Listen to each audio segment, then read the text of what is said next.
ल बुढी 1900 दिनको शिक्षक आन्दोलनको लागि म चाहिँ काठमाडौँतिर लागेँ। अब छोराछोरीलाई चाहिँ अलिक चाँडै टाइममा स्कुल पुर्याउनु अनि त्यसपछि अब फेरि उहाँ कतिजना भाइरल भइसक्यो उहाँ टिकटक बनाएर शिक्षकहरू।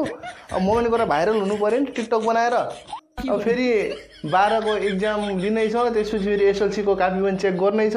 हुन त अब हाम्रो आन्दोलन कहिलेसम्म चल्ने कसै हामीलाई त बालै मतलब स्यालेरी महिनामा आइहाल्छ, टेन्सनै भएन। 1 महिना 2 महिना 3 महिनासम्म भए पनि टेन्सनै भएन हाम्रो होइन। मजाले जाने हो, आन्दोलन गर्ने हो, नाच्ने हो, गाउने हो। फेरि उता आन्दोलन सकेर आइसकेपछि पार्टीको कार्यक्रममा पनि जान छ मलाई। फेरि उहाँ नेताजीले त फेरि बोलाइ गर्छ नि त नि, फेरि त्यहाँ पनि जानुपर्छ। भ्याउँदैन होला फेरि बुढी म त। अब हुन्छ ठिक छ, अब आन्दोलन जहिलेसम्म चल्छ गएँ म उहाँ गएर अब जसरी भयो नि त भाइरल हुनु मलाई होइन।